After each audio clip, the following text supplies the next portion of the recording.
사법부 블랙리스트 의혹의 핵심은 법원 행정처의 사찰이죠. 사찰은 존재했다 할 수밖에 없는 내용이 가득한 문서가 공개됐는데 이 문서에 이름이 등장하는 당시 판사직에 계셨던 윤나리 변호사님 스튜디오에 직접 나오셨습니다. 안녕하십니까? 안녕하십니까? 네. 대본을 들여다봐도 소용없어요. 제가 그렇게 안 하기 때문에. 대본을 이렇게, 예. 문서처럼 이렇게 들고 계시는데 아무 소용이 없기 때문에. 네, 알겠습니다. 그냥 편하게 하겠습니다. 네. 작년 2월까지 판사셨죠? 네. 작년 2월까지 판사셨고. 이 문서에 이렇게 등장합니다. 윤나리 판사. 자유분방하고 직설적인 면이 있으나 선을 넘진 않는다. 네. 예. 이렇게 평가되어 있어요. 이 문서 보셨죠? 네, 봤습니다. 나중에 봤고요. 네. 처음에 저는 이제 판사가 아니니까 이걸 이제 뒤늦게 보게 됐고요. 갑자기 이제 동료 판사들로부터 자유롭고 직설적인 윤나리 판사 이러면서 갑자기 문서에서 보고 반가워서 카톡 보내 막 이렇게 막 카톡들이 오는 거예요. 그래서 그게 무슨 소리야 이러면서 하더니 이제 찾아봤더니 보니까 그렇더라고요. 이게 나쁜 평가는 아니에요. 그죠? 저 법원 생활 잘한 것 같습니다. 이 문장을 좋은 평가든 나쁜 평가든 이렇게 평가의 대상이 단 자체가 기분 나쁘다고 하던데 보통은. 섬찟하죠. 왜냐하면 이 평가가 다른 판사들한테 물어보니까 상당히 정확하다고. 정확하다. 친한 사람들한테 이거 상당히 정확한데 너에 대해서 가까이서 지켜보는 사람이 올린 평가일 수밖에 없다. 이렇게 얘기하더라고요. 그 순간 섬찟하죠. 그랬다는 얘기는 판사하실 때 가까이 있던 누군가가 이런 평가를 법원 행정처에 직접 혹은 간접으로 건넸다는 얘기잖아요. 그죠? 그렇죠. 거점 법관이라는 단어가 갑자기 생각나네요. 보고서도 많이 읽어보셨나 봐요. 다 봤죠, 저는. 네. 예. 재미있는 용어가 많습니다. 거점 법관, 왕당파, 핵심 세력. 예. 핵심 판사라든가. 네. 예. 네. 핵심 판사는 가로치고 나쁜 놈들이고요. 네, 그죠? 맞습니다. 왕당파는 자기들이고요. 이걸 네. 작성한. 그 중에 이제 저는 제일 웃긴 표현이자 저는 뭐 밖에 있는 사람이니까 웃긴 표현이자 이 사람들 진짜 골 때리네 하는 생각이 들었던 게 거점 법관이었어요. 거점 법관. 네. 거점 법관이 표현이 자세히 되어 있지는 않지만 결국은 이제 자기들이 믿을 수 있고 그리고 곳곳에 암약하는 빨대, 프락치 내지는 정보원 뭐 일반적으로 그렇게 말할 역할을 하는 사람 판사들이었던 거잖아요. 그렇죠. 네. 그러니까 판사님 주변에도 거점 법관이 있었던 거죠. 있었겠죠. 그렇게 생각하면 판사들이 좀 오싹하지 않습니까? 오싹하죠. 그리고 또 되게 붕괴스럽기도 하고 부끄럽기도 하고 이게 법원에 이런 모습이 있었다는 걸 국민들한테 정말 부끄럽다 이렇게 말하는 사람들도 많고요.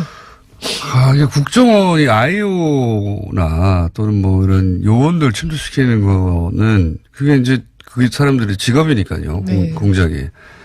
판사들을 동원해서 이렇게 했다는 거는 진짜 상상하기가 어렵죠. 저희도 그 지점이 제일 아마 판사들이 제일 놀라울 거예요. 동료가 동료를. 그리고 판사들이 만날 수 있는 사람이 별로 없습니다. 거의 외부랑 접촉이 차단된 채 살다시피 하거든요. 집회사 업무량이 엄청 많기도 하고 그 외부랑 접촉해서 한 번씩 문제가 생기니까 오해를 사니까 네, 사건 그래서 관계자를 만나면 네, 그래서 판사 동료들끼리 되게 친해요. 동료해가지고 그 부분을 이해하는 사람들끼리만 그렇죠. 그런데 그 중에 한 명이 그 중에 가까이 있는 사람들이 이렇게 보고를 했다는 거는 정말 놀랍죠. 근데 변명을 조금 한쪽으로 생각하자면 그분들이 그거를 알고 그런 역할을 하는 분도 있었겠지만 모르고 이용당하는 분도 있었을 것 같아요. 그렇죠. 이런 문서가 작성되는 줄 모르고 물어보니까 답변할 수도 있죠. 걔 어떠냐 이러면 이렇지 뭐 이렇게 얘기할 수도 있어요. 선회하자면. 자유분방하고 직설적이지만 선을 넘진 않아. 근데 이게 문건으로 작성되려면 네. 이 평가가 신뢰할 만한, 그러니까 이런 평가를 할 만큼 잘 알고 있어. 그 사람을, 그 윤나리 변호사님을 잘 알고 있어 하는 사람으로부터 평가가 나와야 이렇게 적을 거잖아요. 그러니까 윤 변호사님 판사 시절에 굉장히 옆에 있었던 사람이죠. 자꾸 그렇게 말씀하시니까 더 섬찟하고 좀. 혹시 결혼을 동료 판사하고 하신 건 아니죠? 전혀 아닙니다. 남편을 의심해 볼 수도 있거든요, 그런 경우에. 그건 아니다. 그리고 또, 그 변호사님은 색깔로 또 이 성향을 분류해 놨는데, 검은색, 빨간색, 네. 파란색. 여기서는, 빨간색이 나쁜 사람들이 아닙니다. 보통은 네. 적색 분자 빨간색을 이제 요주 인물로 하는데 여기는 빨간색이 오히려 정반대인 것 같아요. 근데 본인은 파란색이에요. 네. 파란색은 뭡니까? 중간 정도 선호되는 빨간색은 최선호. 파란색은 중간 정도 선호. 검은색은 있어도 좋음. 그 리스트 자체가 그 리스트 자체가 일종의 꼼수 리스트예요. 어떤 의미에서 꼼수 리스트죠? 그 리스트를 만든 게 기자분들은 거기에 그 보고서가 엄청 방대한데 리스트가 있기 때문에 거기에 주목하는데 그거는 사실은 좀 나중에 뒤에 말할 핵심 판사 네. 그것보단 덜 중요한 건데 사법행정위원회라는 걸 만들었어요. 네. 그게 판사들이 너무 이게 그 표현에 대해서도 너무 억압하고 너무 관료주의가 심해지니까 판사들 그러니까 보통의 평판사들도 사법행정에 참여할 수 있는 루트를 만들어 달라 이런 요구들을 많이 하기 시작했거든요. 네. 그거에 대해서 이제 행정처에서 내놓은 대안이 사법행정위원회라는 걸 만들었어요. 평판사들도 법원 행정에 참여할 네. 수 있는 하나의 창구로. 일종의 자문기관으로 대법원장에 대한. 근데 이제 그게 그러면은 판사회의에서 그 대표를 선출을 해야 될 거 아니에요. 상식적으로는. 네. 근데 그 대표들을 각 그 지역의 고등법원장들에게, 네. 선출하도록 했어요. 네. 그러니까 다시. 그럼 사실은 의미가 없죠. 그러니까요. 네. 그러면 예를 들어 회사로 치면 지점장들한테. 네. 자기가 원하는 사람을 뽑으라는 거 아닙니까? 네, 그렇죠. 네. 그러면 당연히 지점장한테 충성하는 사람이 뽑히겠죠. 네. 그러니까 그렇게 될 것 같으니까 그러면 흥행이 완전 실패하잖아요. 역시나 네. 저거는 그냥 또 다른 관료주의다. 네, 그거는 그냥 겉보기 보여주기 꼼수에 불과하다. 이렇게 이제 내부 평판이 내부에서 이제 그런 막 의견들이 나오니까 그 리스트를 만든 거죠. 그렇게 왕당파들을 배제하고 다양한 사람들을 넣은 것 같지만 이 사람들이 크게 행정적 정책에 반기를 들 것 같지는 않은 사람. 체제 수능적인 사람들을 중심으로 네. 직접적인 왕당파, 저 사람 양승태 사람이지 이런 소리는 안 듣지만 이런 사람을 넣으면 양승태 대법원장의 방향에 이렇게 반기를 들 정도는 아닌 사람들. 그러니까 다양성은 외관으로 봤을 때 되게 다양성은 갖추지만 크게 문제 안 일으킬 사람. 크게 문제는 안 일으킬. 본인은 그러면 중간 정도 되는 사람이네요. 그렇죠. 저는 선을 넘지 않잖아요. 그러니까 사람들이 보기에 자유분방하고 자기 주장을 하긴 하지만 직접 반기를 들 것 같지는 않은 포섭은 될 수 있는 사람. 이런 네, 회색 분자로 분류되시는 거네요. 좀 그런 면이 있죠. 그렇게 이 문서는 이게 블랙리스트 아니냐, 혹은 뭐 이거가 성향 분석이 아니냐고 하는데 요거는 아예 블랙리스트를 제외해버리고. 네, 그렇죠? 아예 그런 건 아니고. 아예 제외하고 포섭이 될 수 있는 사람 중심으로 그 중에 네. 약간 등급을 나눈 거네요. 그렇죠. 네. 네. 그 중에 이제 중간 정도 등급으로 분류되신 네. 거고, 네. 선을 넘지 않기 때문에. 선을 넘지 않기 때문에. 선도 사실 몇 번 넘었는데. 아니, 이게. 그렇게까지 자세히 관찰을 못 하셨나 봐요. 여기, 출연을 하신 자체가 사실 선을 넘었는데. 아니요, 작년에 선을 넘었어요. 작년에. 제가, 나오자마자 이 사태가 터지고 나서 제가 한겨레에 기고를 했거든요. 네. 판사들의 거짓말이라고. 왜냐면 이 사태가 묻힐 뻔했어요. 그래요? 이게 처음에 어떻게 촉발됐는지는 아시죠? 누군가, 지금 이름이 갑자기 생각이 안 나는데, 예. 이모 판사가 이제 예. 행정처 발령이 취소되고 돌아가면서 이제 됐는데. 그때 법원에 가려고 했더니 이제 거기 가서 문서를 열어보면 여러 성향 파일들이 있을 텐데, 그 너무 놀라지 말라. 예, 그래서 이제, 들었다. 그래서 이제 못하겠다 그러고 이제 돌아가는 그거가 있었는데, 그게 언론이 처음에 한 곳만 보도해주고 그 뒤로는 보도를 안 해줬어요. 저희는 계속 떠들었어요. 근데 예. 국민들이 아무도 모르고 판사들도 몰랐어요. 긴가민가 했는데 도저히 안 되겠는 거예요. 이대로 묻히면 안 되겠다 싶어서. 본인이 그래서 제가 기고를 처음으로. 아니요. 제가 처음이 아니고 경향신문에서 먼저 나고 다른 신문사에서는 실어주지 않았어요. 후속 기사들을. 그래서 그래 그럼 기사를 안 실어주면 내가 기고라도 하겠다. 그건 가능하냐. 그래서 한겨레 이제 기고를 했죠. 판사들이 거짓말이라고. 근데 그게 선을 넘은 거죠? 그거 판사직에 계실 때 기고한 겁니까? 나오자마자 변호사 개업하기 전에. 나오자마자. 나온 다음에 역시 선을 넘지는 선을 않는다. 넘지는 않네. 판사직에 계셨을 때 해야지 선을 넘는 건데. 네. 여하간 오래 걸렸어요. 그죠? 네. 1년, 거의 1년 걸렸죠?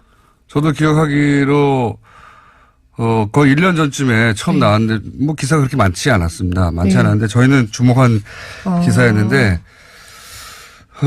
해안이 있으시네요. 있습니다. 네. 있는데요. 근데 이제 정보가 많지 않으니까, 네. 더 계속 지속적으로 떠들 수는 없죠. 네. 이게 이제 그런 리스트를 만들었다는 건 자기 사람으로 다 채우면 눈치가 보이니까 균형을 맞춘 것처럼. 그러니까 균형을 너무 안 맞추면 니들끼리 다 해먹어라 이런 소리 나오니까. 네. 균형을 일종의 안전장치처럼 균형을 맞추려고 했는데 그렇다고 딱 블랙리스트 자기들 말 안 듣는 사람 껴놓을 수는 없고. 네. 예, 그래서. 그런 분들도 몇 분은 들어가 계세요.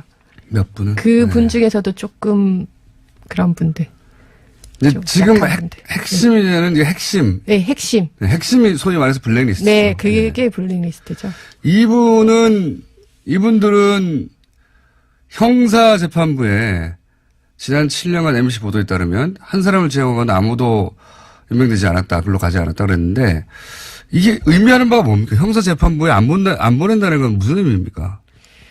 형사재판이 아시다시피 지금 온갖 국정농단 이런 사건 그리고 우리 공장장님도 형사재판도 받아보시지 않으셨나요? 네, 형사재판이죠. 네, 대부분. 네.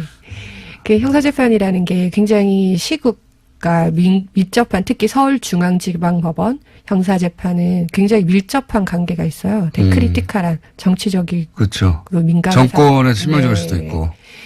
그게 원래 옛날부터 그런 말이 있어서요.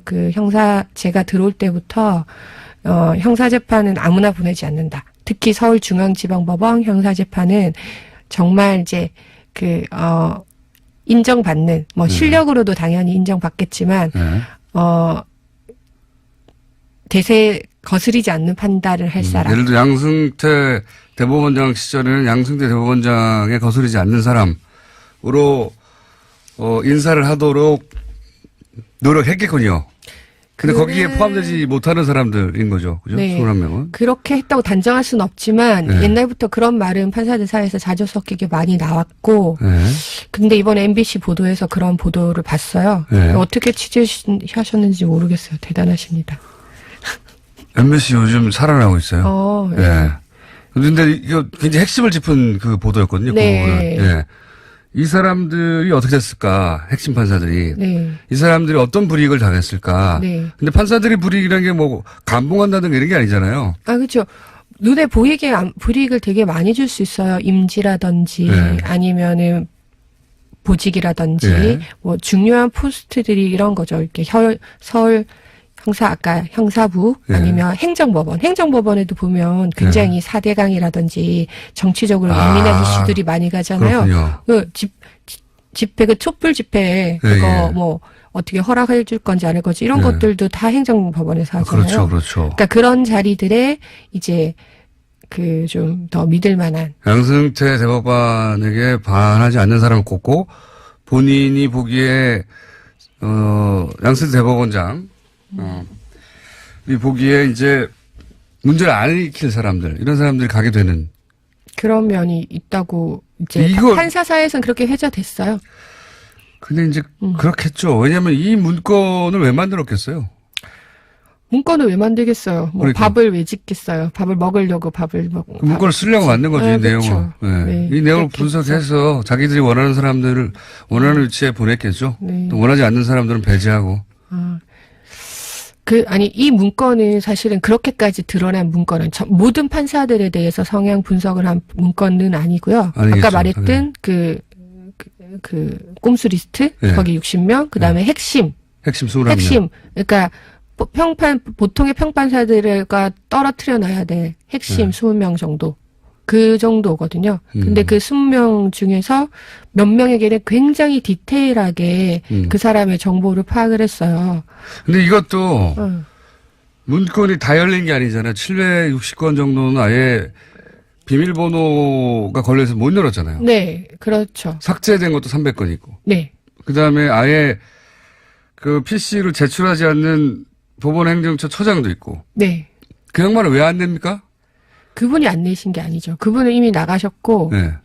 그거는 이제 행정처가 관리하고 있는데, 네. 행정처에서 안 내놓은 거죠.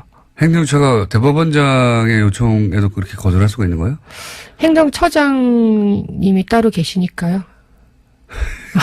그러게 저도 뭐 윗분들 얘기는 잘 모르죠. 근데 그런가 봅니다. 행정처는 이런 경험을 보신 적이 있어요? 대법원장이 내놓으라고 했는데 처장이 싫다고 그러는 거 본 적 있어요? 저는 경험이 없죠. 근데 뭐 내부에서 어떻게 진행되는지 모르겠지만 그 행정처에서 거부한 건 확실히 거기 문건에 적혀 있어요. 제출을 요구했지만 거부당했다. 협조해주지 않았다. 이게 상상하기 힘들거든요.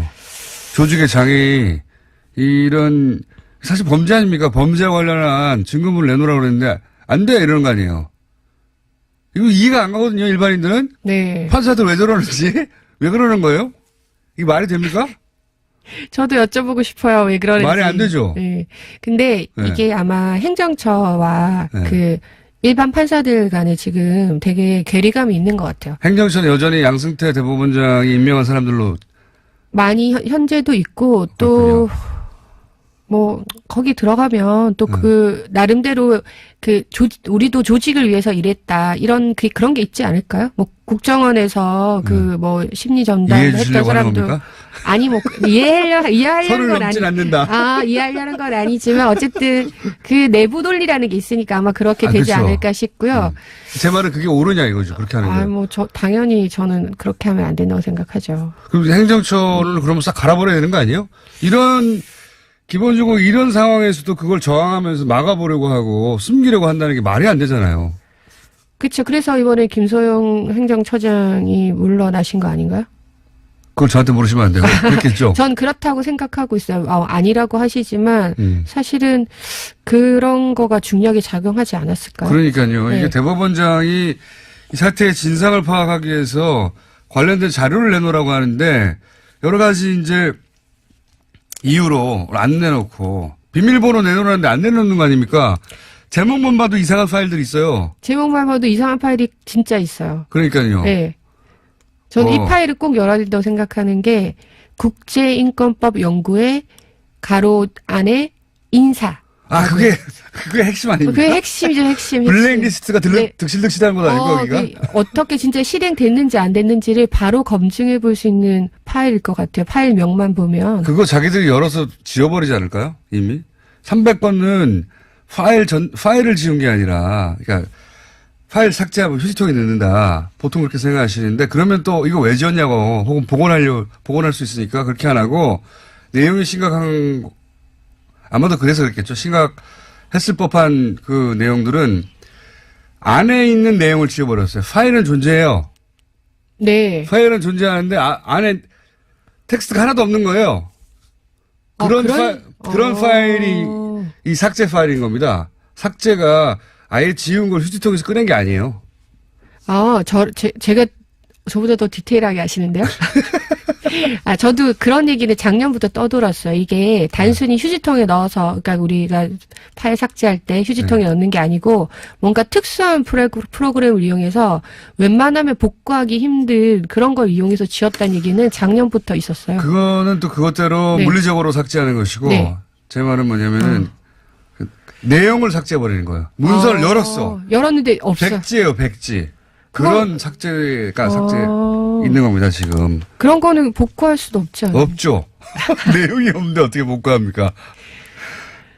그렇게 지울 만큼 자기들도 문제가 된다고 생각하는 파일들이 있었던 것이고, 그거를 안 내놓는다는 게 말이 안 되는데. 근데 못 지운 것들이 이 정도 수준이면 지운 것들은. 그러니까요. 네. 비밀번호를 안 내놓는 건 또. 그리고 네. 이것도 키워드 검색어로 찾은 거기 때문에. 네. 키워드로 안 걸린 것도 얼마나 있겠습니까? 그렇죠. 파일, 그러니까 PC 통째로 안 내놓은 것도 어떻고요. 이건 네. 일반인들이 생각하면, 야, 이거 압수수색해야 되는 거 아니야? 이렇게 생각하거든요. 근데 지금은 사법부 내에서 이 사안을 조사하고 있잖아요. 네. 저는 이런 생각이 들거든요. 직장입니다. 네. 판사를 하셨으니까 한번 판단해 주세요. 직장입니다. 일반 회사인데 사장이 직원들을 거점 부장, 거점 과장, 거점 사원을 두고 다 감시를 해요. 그 다음에 카페에 들어간 거 다, 그리고 이메일 다 뜯어봐요. 개인들 이메일 다 뜯어보고, 카페에 들어간 행위, 그 다음에 무슨 게시물을 쓰는지 다 기록하고, 그 사람들이 어떤 사람인지, 이 사람들이, 또 말을 듣게 하기 위해서 어떻게 회유하거나 할지 그리고 이제 분류를 쭉 하고, 카톡도 들여다보고, 다 했어요. 그러니까 직원들끼리 밖에 회사와 상관은 밖에 나가서 만든 카페에도 다 쫓아가가지고, 그러면 그 사장 직원들로부터 고소고발 당하지 않습니까? 근데 조금 다르신 게 있어요. 카톡이랑 이메일을 몰래 뜯어본 게 아니고요. 그 이메일을 개인적으로 받은 사람이 누군가가 그 이메일을 상부에 보고한 거예요. 마찬가지입니다. 라고 봅니다. 네. 어쨌든. 그리고 어쨌든 그들끼리 자기들끼리 있는 카페에 들어와서 누군가 침투시켜 상관은 맞잖아요. 그러니까 이런 행위 전반에 대해서 직원들이 알았어요. 분노했어요. 네. 사장에 대해서. 그래서 고소고발이 충분히 이어질 수 있죠. 판사 내부에서 그런 일이 있기는 조금 힘들 것 같아요. 근데 직원들이 했다는 뉴스를 본 것 같은데요. 제 말은 네. 일반적인 회사 같은 경우에 고소고발 그렇죠. 할 수 있죠. 네, 그렇겠죠. 네. 사장은 처벌을 네. 받겠죠. 네. 그렇죠. 무슨 죄로? 네, 무슨 죄로 처벌을 받겠죠. 그러면 이 사건도 양승태 대법관이 그렇게 처벌받아야 되는 거 아닙니까? 판사들에 의해서 지목돼서 저 사람이 그런 일을 했다고. 그거는 좀 더 조사 과정에서 밝혀져야 될 부분인 것 같습니다. 선을 넘지 말아야 되기 때문에. 선을 넘지 않는. 아니, 양승태. 근데 저는 이제 사법 처리는 네. 최종적으로 이제 해야 될 부분이고요. 네. 일단은 먼저 더 밝혀야 된다고 생각합니다. 그래서 물론 다 밝히고 나서. 네, 다 밝히고 나서 사법 처리를 해야 되죠. 네, 다 밝히고 나서 책임져야 될 사람은 법적인 책임을 져야 된다고 생각은 하는데요. 그건 맞는데 그 조사 과정은 기자분들은 거기에 그 보고서가 엄청 방대한데 리스트가 있기 때문에 거기에 주목하는데 그거는 사실은 좀 나중에 뒤에 말할 핵심 판사 그것보단 덜 중요한 건데 사법행정위원회라는 걸 만들었어요. 그게 판사들이 너무 이게 그 표현에 대해서도 너무 억압하고 너무 관료주의가 심해지니까 판사들 그러니까 보통의 평판사들도 사법행정에 참여할 수 있는 루트를 만들어 달라 이런 요구들을 많이 하기 시작했거든요. 네. 그거에 대해서 이제 행정처에서 내놓은 대안이 사법행정위원회라는 걸 만들었어요. 평판사들도 법원 행정에 참여할 수 있는 하나의 창구로. 일종의 자문기관으로 대법원장에 대한. 근데 이제 그게 그러면은 판사회의에서 그 대표를 선출을 해야 될 거냐 상식적으로는. 근데 그 대표들을 각 직급 각 그 지역의 고등법원장들에게 선출하도록 했어요. 그러니까 다시. 그럼 사실은 의미가 없죠. 그러니까요. 네. 그러면 예를 들어 회사로 치면 지점장들한테 자기가 원하는 사람을 뽑으라는 거 아닙니까? 네, 그렇죠. 네. 그러면 뭐 당연히 지점장한테 충성하는 사람이 뽑히겠죠. 아, 네. 그러니까 그렇게 될 것 같으니까 그러면 흥행이 완전 실패하잖아요. 역시나 네. 저거는 그냥 또 다른 관료주의다. 네, 그거는 그냥 겉보기 보여주기 꼼수에 불과하다. 이렇게 이제 내부 평판이 내부에서 이제 그런 막 의견 이용당하는 분도 있었을 것 같아요. 그렇죠. 이런 문서가 네. 작성되는 줄 모르고 물어보니까 답변할 수도 걔 있죠. 어떠냐 이러면 이렇지 뭐 이렇게 얘기할 수도 있어요. 선회하자면. 자유분방하고 직설적이지만 선을 넘진 않아. 근데 이게 문건으로 작성되려면 네. 이 평가가 신뢰할 만한, 그러니까 이런 평가를 할 만큼 잘 알고 있어.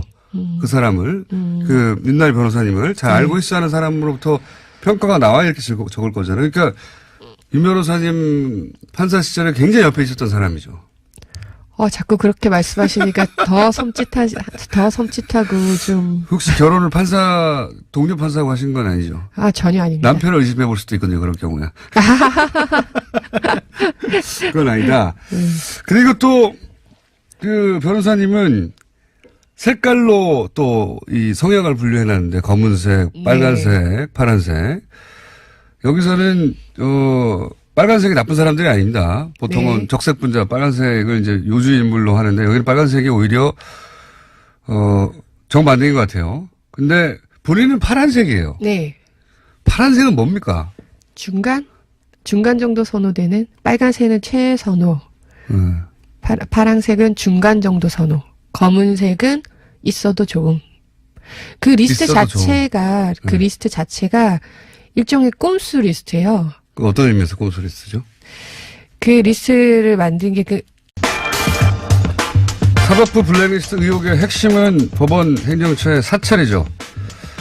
사찰은 존재했다 할 수밖에 없는 내용이 가득한 문서가 공개됐는데 이 문서에 이름이 등장하는 당시 판사직에 계셨던 윤나리 변호사님 스튜디오에 직접 나오셨습니다. 안녕하십니까? 안녕하십니까? 네.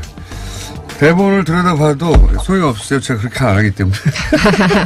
대본을 이렇게, 문서처럼 이렇게 들고 계시는데 아무 소용이 없기 때문에. 네, 알겠습니다. 그냥 편하게 하겠습니다. 네. 작년 2월까지 판사셨죠? 네. 작년 2월까지 판사셨고. 이 문서에 이렇게 등장합니다. 윤나리 판사. 자유분방하고 직설적인 면이 있으나 선을 넘진 않는다. 네. 이렇게 평가되어 있어요. 이 문서 보셨죠? 네. 봤습니다. 나중에 봤고요. 네. 처음에 저는 이제 판사가 아니니까 이걸 이제 뒤늦게 보게 됐고요. 갑자기 이제 동료 판사들로부터 자유롭고 직설적인 윤나리 판사 이러면서 갑자기 문서에서 보고 반가워서 카톡 보내 막 이렇게 막 카톡들이 오는 거예요. 그래서 그게 무슨 소리야 이러면서 하더니 이제 찾아봤더니 보니까 그렇더라고요. 그게 나쁜 평가는 아니에요. 그죠? 저 법원 생활 잘한 것 같습니다. 이 문장을 그 좋은 평가도 나쁜 평가도 그러니까 판사님 주변에도 거점 법관이 있었던 거죠. 있었겠죠. 그렇게 생각하면 판사들이 좀 오싹하지 않습니까? 오싹하죠. 그리고 또 되게 붕괴스럽기도 하고 부끄럽기도 하고 이게 법원에 이런 모습이 있었다는 걸 국민들한테 정말 부끄럽다 이렇게 말하는 사람들도 많고요. 이게 국정원이 아이오나 또는 뭐 이런 요원들 침투시키는 거는 그게 이제 그 사람들의 직업이니까요. 네. 공작이. 판사들을 동원해서 이렇게 했다는 거는 진짜 상상하기가 어렵죠. 저희도 그 지점이 제일 아마 판사들이 제일 놀라울 거예요. 동료가 동료를. 그리고 판사들이 만날 수 있는 사람이 별로 없습니다. 거의 외부랑 접촉이 차단된 채 살다시피 하거든요. 네. 집 회사 업무량이 엄청 많기도 하고 그 외부랑 접촉해서 한 번씩 문제가 생기니까 오해를 사니까 네, 사건 그래서 관계자를 만나면 네, 그래서 판사 동료들끼리 되게 친해요. 동료해가지고 그 부분을 이해하는 사람들끼리만 그렇죠. 그런데 그 중에 한 명이 그 중에 가까이 있는 사람들이 이렇게 보고를 했다는 거는 정말 놀랍죠. 근데 변명을 조금 한쪽으로 생각하자면 그분들이 그거를 알고 그런 역할을 하는 분도 있었겠지만 모르고 이렇게 평가의 대상이 단 자체가 기분 나쁘다고 하던데 보통은. 섬찟하죠. 왜냐하면 이 평가가 다른 판사들한테 물어보니까 상당히 정확하다고. 정확하다. 친한 사람들한테 이거 상당히 정확한데 너에 대해서 가까이서 지켜보는 사람이 올린 평가일 수밖에 없다. 이렇게 얘기하더라고요. 그 순간 섬찟하죠. 그랬다는 얘기는 판사하실 때 가까이 있던 누군가가 이런 평가를 법원행정처에 직접 혹은 간접으로 건넸다는 얘기잖아요. 그죠? 그렇죠. 거점 법관이라는 단어가 갑자기 생각나네요. 보고서도 많이 읽어보셨나 봐요. 다 봤죠, 저는. 네. 예.